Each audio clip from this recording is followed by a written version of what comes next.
In solo leveling, after the national level hunter Thomas Andre presented Sung Diddy Woo with the ultimate weapon, Thomas went on to say that it was impressive how he managed to recognize what they were made of with a single glance. Thomas explained that the US government wanted them to hand over Kamish's corpse, so they decided to give it up since they could gain a lot of money just by doing so.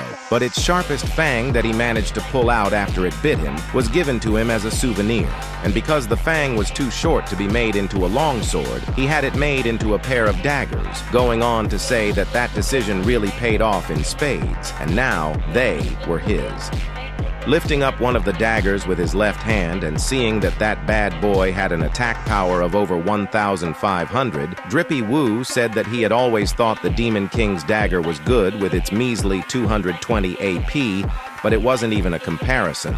While swinging the dagger around, Drippy Woo thought that stat-wise it was like wielding a broadsword in each hand, making Thomas say that even if he were to strengthen his defenses to the max, he would still be sliced in half with minimal difficulty, and asked if he was thinking of killing him with the gift he just gave him. Drippy Woo then looked down thinking that this definitely was no ordinary dagger, going on to say that it was reacting strongly to his mana as if it was greeting him. The agents of the Scavenger Guild could only stare in shock, feeling the overwhelming aura coming from the item. Thomas then asked Laura if she still thought his decision was a mistake, making her shake her head in approval.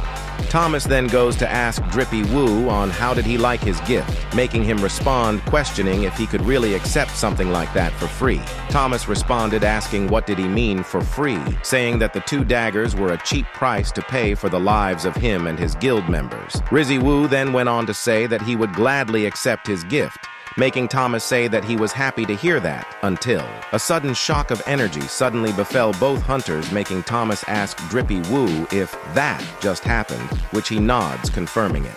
On the streets of the city of Seoul, civilians start shitting their pants while staring up at the sky. Drippy Woo then questioned if this was what Dr. Belzer was talking about at the conference, asking if that was the Magisphere gathering over the skies above Seoul.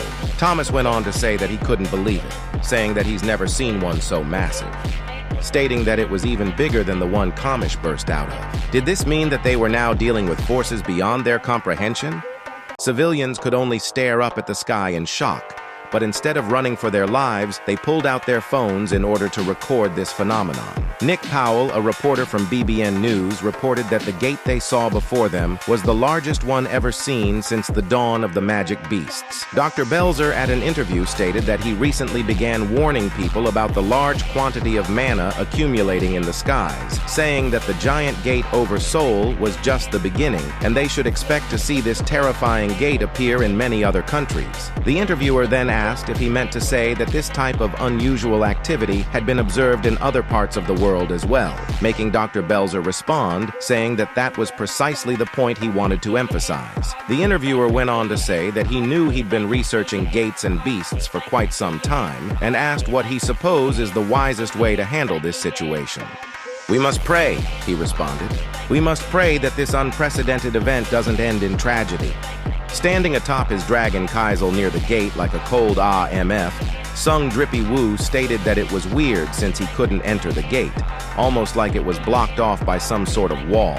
Drippy Woo then said that if it was an ordinary wall, he could have just broken it down, meaning this was a gate that couldn't be entered by an awakened being, and questioned if the beasts inside would be any different from the ones he's encountered so far. Drippy Woo went on to say that either way his friends and family were down there, meaning he wouldn't let whatever's inside off easy.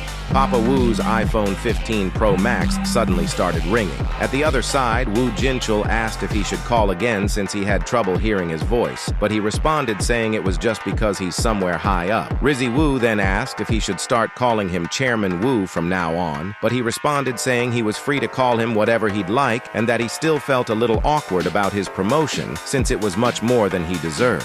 Drippy Woo went on to ask if he got a chance to look into the things he asked him about. Chairman Woo responded saying that he asked the hunter management agencies of other countries to run a satellite scan, but not a single new gate had spawned anywhere in the world. Drippy Woo responded asking if he was saying there were no new gates besides the ones that had already spawned, making him confirm that being the case. It had been 3 hours since the enormous gate appeared. What were the odds that not a single gate had shown up across the globe in those 3 hours? powers. This isn't just a coincidence, Drippy Woo thought. Chairman Woo went on to say that their plan was to start evacuating civilians located near the gate, and were going to proceed with a step-by-step approach in order to mitigate chaos, and asked what Drippy Woo's plan was. He responded saying that even though they didn't know what tomorrow held, someone still had to plant the apple tree, whatever the that meant, ending the call then and there, looking dead serious at what's to come. In solo leveling, after Baru suddenly dashed towards Drippy Woo at full speed, he managed to dodge every single attack thrown at him with ease, making Baru launch his right hand forward in order to grab him, but Drippy Woo dodged the attack yet again. Seeing how his previous attack missed, Baru quickly prepared his left hand for an attack, but Drippy Woo quickly managed to grab his other hand, stopping him in his tracks. Drizzy Woo then asked if he was really giving it his all, making Baru quickly pull his hand away and bow before his papa, saying how could he possibly do something like that to his king.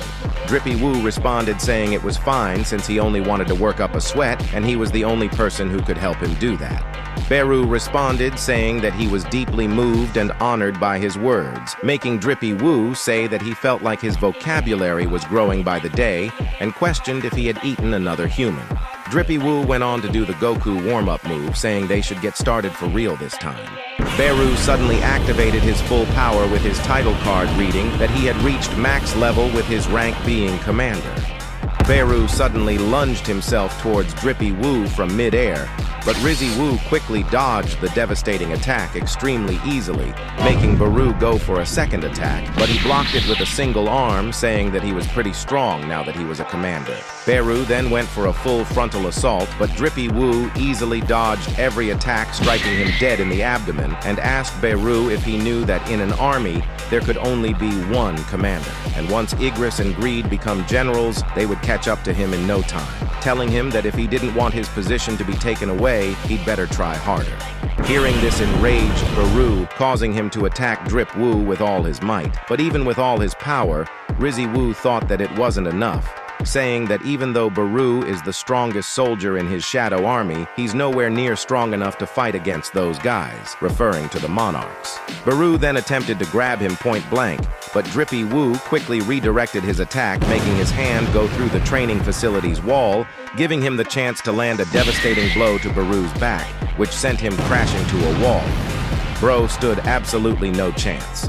He suddenly bowed down, telling his king that he, his lowly servant, was awed by his almighty strength. Drippy Woo responded, telling Baru he should lay off watching historical dramas for a while, making Baru look sad with a tear in his eye while healing himself. Drippy Woo then looked back nervously, saying that now that the test was over, he needed to start cleaning up this place, and called Chairman Woo to hear him out, saying he could fix the place with his 300 ant workforce. At a hotel in Seoul, Secretary Laura asked Thomas Andre if he was planning to stay in Korea, making him respond saying how could he leave behind something so big and beautiful. Laura then said that it was certainly big, but wasn't sure about beautiful, making Thomas respond, telling her that anything that can make your heart flutter is beautiful, going on to say that a fire-breathing dragon, the massive gate in front of them, and Sung Drippy Woo's power are all things of beauty, and that was why he wanted everything that was considered beautiful for himself.